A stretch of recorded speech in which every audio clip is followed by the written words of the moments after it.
Bonjour, Jean-Yves Toul de Meilleur Taux, Saint-Sébastien-sur-Loire. Aujourd'hui, on va s'attarder sur l'évolution du marché immobilier, donc sur l'année 2026. On évoquera bien évidemment en préambule l'année 2025, juste pour vous donner quelques points clés sur ce qui s'est passé l'année dernière. Mais le plus important, ça va être quand même l'année à venir. Quelles sont les perspectives immobilières? Comment vont réagir aussi les acquéreurs? Les taux qui vont être également, les taux d'intérêt d'emprunt immobilier qui vont être pratiqués. Donc, ce que je vous propose, c'est d'échanger directement avec un spécialiste de l'immobilier, donc Fabien, qui est situé donc à Nantes et qui fait de l'investissement locatif, mais aussi de la résidence principale. Donc, c'est intéressant, il aura deux visions à nous apporter. C'est parti. Donc, Fabien, je te laisse te présenter. Merci Jean-Yves, je suis Fabien Tatibois, agent immobilier à Nantes. J'ai mon cabinet qui s'appelle Fabien Immobilier depuis 5 ans et avant j'étais agent commercial pour une entreprise parisienne sur le secteur nantais. Je suis spécialisé dans l'investissement locatif clé en main et également donc agent immobilier sur Nantes et son agglomération.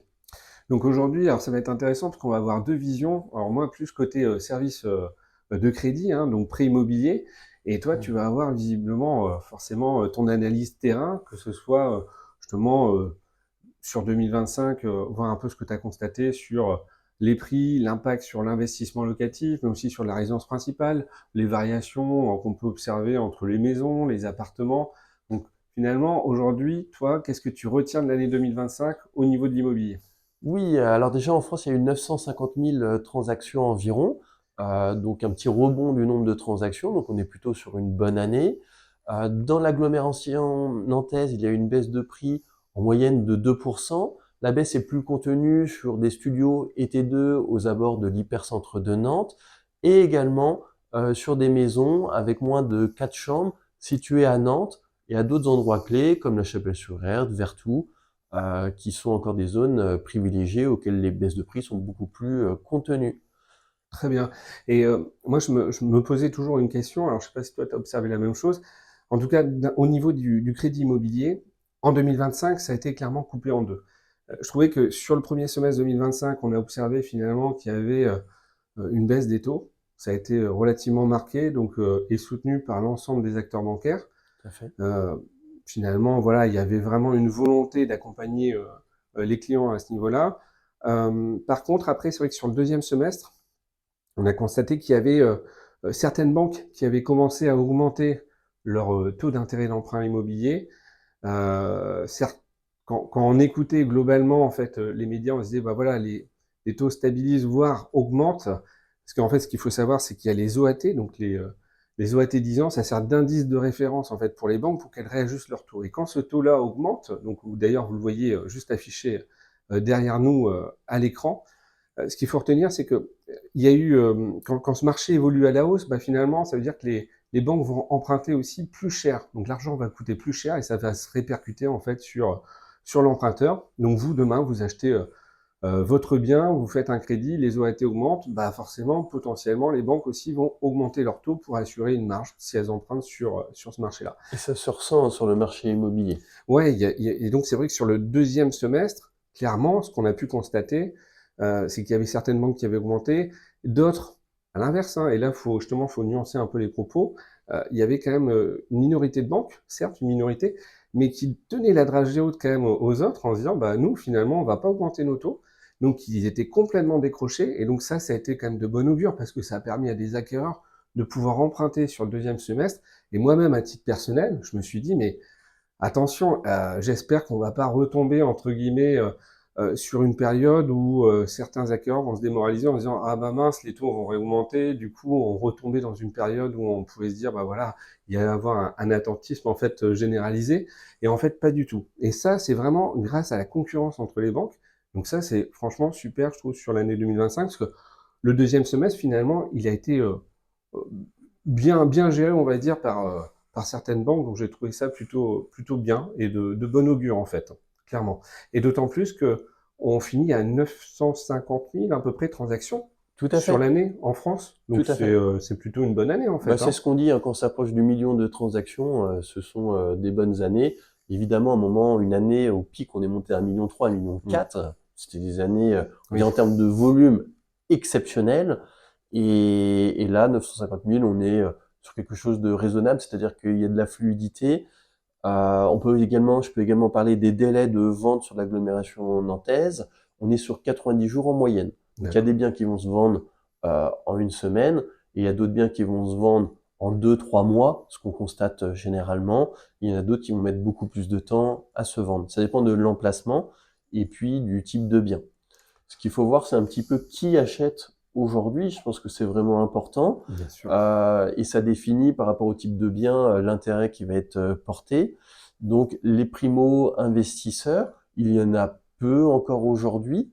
Et les primo-investisseurs qui investissent, enfin qui achètent pour résidence principale ou investissement locatif, ce sont plutôt des primo-investisseurs aisés. Ou Oui. alors qui ont de l'apport, un apport certain. Mm. Je pense que là, tu pourras en reparler, puisqu'il y a de plus en plus d'apports dans les projets. Oui, c'est vrai. Alors ça a été marqué et on voit finalement, hein, c'est visible depuis quelques années déjà, mais c'est vrai que plus on avance dans le temps, plus n'est pas rare aujourd'hui. Même nous, hein, directement, moi en tant que courtier, quand je vois que l'apport est quelque peu limité et que ça peut mettre en péril le projet d'acquisition, hein, quand les personnes me demandent de connaître leur capacité d'emprunt, on travaille sur le sujet, on travaille sur un plan de financement. Il y a toujours une question en fait qui vient qui se pose, notamment au niveau de l'apport, c'est est-ce que vous avez dans la famille éventuellement une donation? Et cette question, elle est vraiment pas anodine parce que aujourd'hui, on voit qu'il y a de plus en plus de donations qui sont validées en fait par les parents, grands-parents, par exemple, et qui permettent en fait à leurs enfants ou leurs petits-enfants d'aller acquérir leur premier bien immobilier, donc leur première résidence principale. Et ça, c'est un vrai levier et clairement, ça booste, hein. Aujourd'hui, il y a quand même un Mhm. nombre assez important de transactions qui ont pu être validées grâce à ce levier-là, hein, clairement. Tout à fait. Et puis, d'autres acquéreurs qui, en fait, sont propriétaires déjà d'un premier bien immobilier, pour X raisons, par exemple, la famille s'agrandit, ils veulent plus grand, et du coup, vendent leur bien immobilier pour en acheter un nouveau. Là, le marché est plutôt favorable pour eux, puisque comme ils investissent avec un plus grand budget, bah, la baisse de prix est plutôt intéressante pour eux, et ils partent aussi du principe que, effectivement, pour rechercher un bien immobilier, ils ont plus d'opportunités, parce qu'il faut pas oublier ça, c'est la recherche d'un bien immobilier. Il y a des prix, plein de choses, mais quand on veut un bien spécifique, c'est pas forcément facile de le trouver. Oui, alors c'est vrai que euh, aujourd'hui, je pense que c'est quand même bien de se faire accompagner. Clairement, quand on est acquéreur, j'ai de plus en plus de clients qui, donc, je leur calcule leur capacité d'emprunt. Et après, c'est vrai que certains peuvent se démoraliser en disant, bon, on ne trouve pas le bien qui correspond à nos attentes. Moi, je trouve que c'est toujours intéressant de faire appel aussi à un professionnel de l'immobilier, d'aller justement, bah, toi en l'occurrence Fabien, d'aider aussi ces personnes-là dans le cadre de leur recherche pour éviter en fait qu'ils ne s'épuisent inutilement et qu'ils mettent finalement leur projet de côté parce qu'ils vont considérer que finalement ce qu'ils ont Bien trouvé sûr. au niveau des annonces correspondait pas à leur budget. Et je pense que vraiment là, on met le point sur quelque chose de très très important. Le constat, c'est qu'il y a aussi beaucoup de comment dire, d'acquéreurs qui voient l'agent immobilier juste pour le mandat de vente. Oui, Et aujourd'hui, alors il y a le métier de chasseur immo hein, qui existe, que je ça fais, c'est oui, voilà, tout à fait. mais faut voir en fait l'agent immobilier, c'est aussi son rôle, c'est vraiment d'accompagner aussi les acheteurs et ça permet d'augmenter clairement aujourd'hui le nombre de transactions, hein. Donc déjà on rend service quelque part à toute la chaîne immobilière, mais c'est surtout qu'en Mhm. fait ça fait vraiment partie du métier quoi, d'agent immobilier. Donc et les gens ont vraiment besoin de ça. Je pense qu'aujourd'hui on a beau dire bah voilà on donne l'accès en fait finalement en ligne à X annonces, mais je pense que les personnes des fois sont un peu noyées sur le nombre d'annonces. Ils sont un peu perdus, quoi. Finalement, beaucoup de primo-accédants, moi, clairement, aujourd'hui, ils sont en demande, hein. Ils disent, bon, nous, on veut se faire accompagner sur cette partie-là. Tout à fait, rien que pour définir les critères de recherche, ce qui est important, c'est déjà définir un budget. Un courtier en crédit immobilier pour vous accompagner sur ça. Et puis après, c'est effectivement définir les critères de recherche d'un bien immobilier. Et des fois, c'est dommage parce que les personnes se sentent un petit peu bloquées. Mais en fait, on change d'un quartier ou un autre. Enfin, il y a une bonne connaissance du marché immobilier permet effectivement de répondre aux objectifs de l'acquéreur. Oui, Et aujourd'hui, en plus, des fois, on est sur des plus en plus d'acquéreurs qui sont jeunes, en fait, ont un petit peu, ont les capacités de pouvoir investir, par exemple avec des budgets de allez, 140 000 euros, 170 000 euros tout compris, souhaitent acheter par exemple un premier bien immobilier, partons d'un T2, ce qui est tout à fait possible dans Nantes et son agglomération nantaise, effectivement, ils peuvent avoir un projet d'y habiter, mais pas être bloqués, et à un moment pouvoir le mettre en location. Et c'est là où on va chercher une zone géographique qui correspond à eux, à une zone qu'ils vont aimer, auquel ils vont se plaire, À mais l'instant qui T, demain, et demain sera éventuellement, comment dire, impossible pour une mise en location future, tout à fait. pour répondre à un autre objectif personnel ou d'investissement, ou s'ils veulent acheter plus grand, par exemple, derrière. Mm.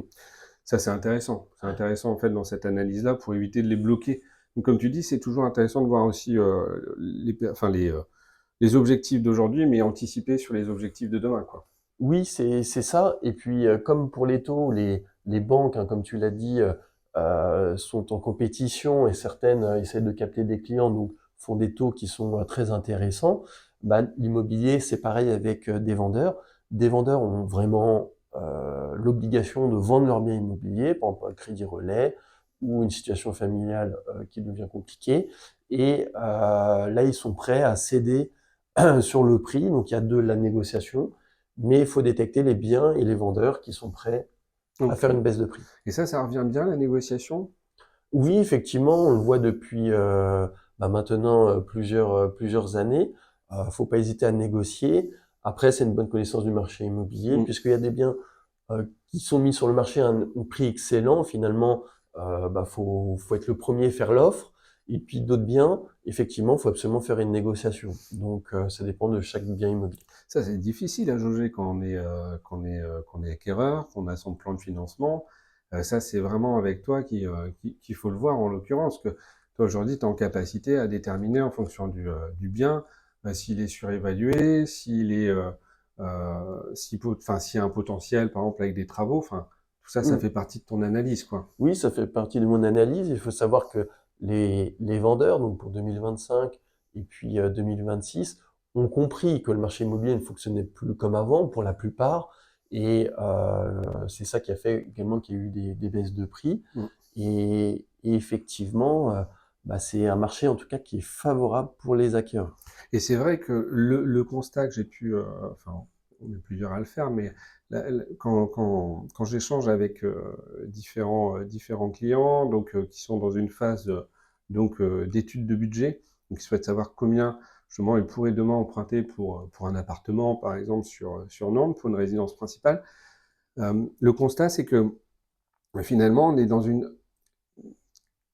dirais, il y a peut-être encore un an et demi, il y avait potentiellement des personnes qui avaient toujours en tête que les taux pourraient, dans l'idéal, redescendre très très très bas.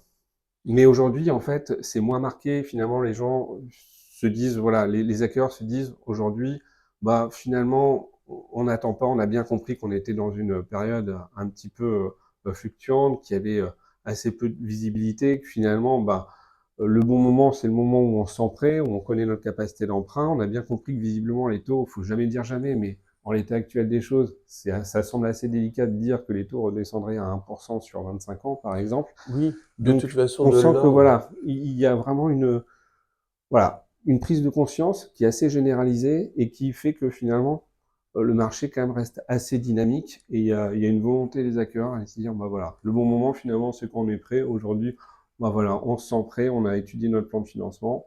Maintenant, c'est bon, on y va. de toute façon, s'il y a une baisse des taux, nous on le voit immédiatement sur le marché, ça fait une fluctuation sur les prix. Hmm, Donc, si ça baisse, par exemple, en 2026 à 1%, les prix vont repartir très nettement à la hausse. c'est certain, ouais. Et de même, le budget 2026 a été voté tardivement. Oui, Ça a eu des incidences sur les taux et ouais, ainsi de suite, mais exactement. sur le marché immobilier aussi. C'est-à-dire que je pense qu'il faut mieux se dire, si vous êtes locataire et que vous souhaitez devenir propriétaire, si vous repoussez votre projet de 2 ans, vous allez payer un loyer pendant 2 ans alors que vous auriez pu être propriétaire à ce moment-là. Et si vous voulez faire un investissement locatif, ça va être 2 ans auxquels vous n'allez pas encaisser de loyer. Donc Bien sûr. l'un dans l'autre, Hmm. je pense que si vous, enfin, il faut plutôt se poser la question, est-ce que vous êtes en mesure de faire face au remboursement? Oui, complètement, c'est Pour ça. investir sereinement dans l'immobilier. C'est tout bête, mais en fait, c'est ça. Je veux dire, Mmh. bah voilà, aujourd'hui, est-ce que je peux faire face à telle mensualité, puis éviter de payer un loyer pour rien. Clairement, c'est un investissement quand vous achetez votre résidence principale et vous préparez votre retraite, hein, tout simplement, clairement.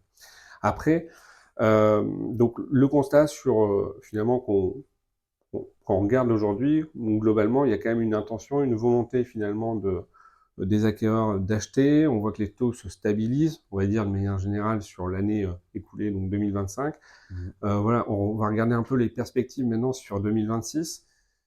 Moi, je vois, il y a 3 scénarios potentiellement. Donc on va dire, là, depuis que le budget de l'État a été 2026 a été voté, on a vu qu'il y avait une baisse des OAT. Vous le voyez justement s'afficher à l'écran. C'est assez significatif. On retombe sur des standards d'il y a quelques mois. Donc potentiellement, ça pourrait entraîner aussi une légère baisse des taux. Donc ça, c'est intéressant. Faut savoir qu'on est au moment où on tourne la vidéo, là, on est fin février. Les banques, en fait, vont commencer. Hein, généralement, c'est comme ça. Il suffit d'une ou deux banques, en fait, qui décident de casser le marché et d'aller en dessous des standards. Ça relance clairement la dynamique et la concurrence entre les banques. Et c'est vraiment de bon augure pour les acquéreurs. Parce qu'à ce moment-là, il y a moyen de vraiment bien négocier, du coup, son taux d'intérêt d'emprunt immobilier. Donc ça, c'est l'idéal. Et là, ce qui est bien, c'est que les OAT, donc 10 ans, visiblement, on est sur une courbe qui va descendre, qui est en train de descendre depuis que le budget de l'État a été voté. Donc ça, c'est quand même un bon indicateur. En fait, ce qu'il faut retenir, c'est sur 2026, si on est sur une tendance, en fait, où on stabilise, où les banques ont vraiment décidé d'aller en conquête de nouveaux clients, donc derrière d'aller chercher aussi à compresser leurs marges, à baisser un petit peu leur taux, bah forcément, ça va être de bon augure pour les acquéreurs qui vont se Mmh. retrouver gagnants, vont pouvoir se positionner sur des biens qui correspondent à leur budget. Par contre, il y a d'autres scénarios aussi qui peuvent être envisageables. On peut avoir aussi une forme de stabilité, hein, donc finalement, des banques qui peuvent se regarder un petit peu entre elles. Donc, bah, quand c'est comme ça, c'est jamais, enfin, c'est pas non plus très très bon signe parce que c'est Mmh. comme dans tout secteur d'activité, la concurrence c'est un point clé. Hein. C'est même vital aujourd'hui pour un consommateur. Plus il y a de concurrence, mieux c'est. Et clairement, quand les banques se regardent un petit peu ou qu'elles sont un petit peu attentistes, ben forcément, il n'y a pas trop de mouvement. Donc, les possibilités de négociation, nous, on les a du fait de notre volume, mais on sent que c'est quand même un peu plus resserré, clairement. Et après, il y a le scénario, moi celui-là c'est le scénario qui apparaît le moins idéal, entre guillemets, c'est une augmentation des taux. C'est assez difficile aujourd'hui en fait euh, de l'envisager, entre guillemets, à date, parce qu'on a des indicateurs, comme je vous le disais, sur les OAT 10 ans qui étaient plus ou moins stables, même si ça veut augmenter à la fin du deuxième, enfin sur le deuxième semestre 2025, mais on constate que là, depuis quelques jours, ça a baissé. Donc bon, voilà. Ça serait vraiment un scénario, je trouve, qui serait quand même potentiellement dommageable, c'est d'avoir justement cette courbe qui remonte et derrière qui entraîne une hausse des taux. Mais pour moi, aujourd'hui, sur cette année-là, en tout cas, ça me semble peu probable. Voilà. On peut également avoir un deuxième regard sur la fiscalité, puisque ça a Oui, aussi une incidence. La fiscalité 2000, donc le budget a été voté, passé en 49.3. oui, Bonne nouvelle pour la location meublée non professionnelle pour la longue durée. Donc quand vous louez un locataire, donc pour la longue durée, donc pas du Airbnb mais la longue durée, il n'y a eu aucun changement, que ce soit au réel ou pour le micro-BIC. Donc il y avait eu des changements en 2025, je rappelle, la réintégration des plus-values hors travaux en cas de revente du bien immobilier, mais 2026 ça n'a pas eu, et je pense que pour aller encore un peu plus loin, 2027 au vu des élections présidentielles, il n'y aura non plus a priori, il y a peu de chances qu'il y ait un changement non plus. Donc on a plutôt là une stabilité sur ça. oui, tout à fait. On a le gouvernement a acté comme quoi il y avait besoin de construire, et notamment sur l'agglomération nantaise. Il y a un dispositif qui est sorti, le dispositif Jeanbrun, pour le neuf et pour l'ancien. Je pense qu'initialement, c'était, on va dire, une idée pour relancer, sauf qu'après, effectivement, il y a eu discussion, rediscussion, rediscussion. Donc, il y a un avantage, mais il y a également des inconvénients à partir avec ce dispositif, qui est notamment de louer pendant une durée de 9 ans Et je pense que l'impact va être très limité, que ce soit pour le neuf et pour l'ancien. Je pense que concrètement, ça ne relancera pas du tout la construction du neuf. Et les promoteurs sont plutôt en grande difficulté. Il y a très peu de nouveaux programmes neufs et je pense pas qu'ils rencontrent un très grand succès dans l'agglomération nantaise. Donc effectivement, on a un gouvernement en tout cas qui a bien conscience qu'il va être nécessaire de relancer, mais qui a essayé, mais je pense que ce dispositif est parti pour une durée de 3 ans, mais je pense qu'il ne rencontre pas le succès, ce qui est plutôt intéressant pour l'immobilier ancien. D'accord, ok.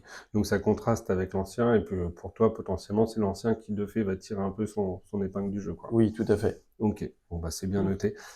Juste une précision, ça je donne, c'est une petite anecdote. Pour ceux qui font de la location saisonnière, par exemple Airbnb, c'est une petite anecdote, une petite astuce que je donne. Si vous avez reçu une taxe d'habitation et que vous avez un service de conciergerie, bah, vous êtes exonéré de la taxe d'habitation. Voilà, je vous le dis, sait-on jamais. Et puis enfin, dernier point, je voulais tout simplement qu'on évoque ensemble les cas aussi de rénovation, parce que tu fais de la rénovation. Donc là, Tout à on fait. va vous afficher quelques images. Donc, tu accompagnes aussi des clients qui ont besoin de réaliser des travaux. Donc, tu mets tout ça en perspective et tu proposes également donc des artisans. Tu mets à disposition des artisans pour réaliser les travaux, hein. C'est bien cela. Oui, tout à fait. Je fais une prestation complète d'accompagnement. Donc la recherche du bien, l'accompagnement sur les travaux, s'il y a meublement, l'accompagnement sur l'ameublement, mise en location, gestion locative. Super. Donc n'hésitez pas à me contacter. Vous pouvez voir certaines réalisations. Et puis notamment si vous avez être propriétaire à Nantes et que vous souhaitez choisir un gestionnaire locatif, bah, n'hésitez pas à me consulter.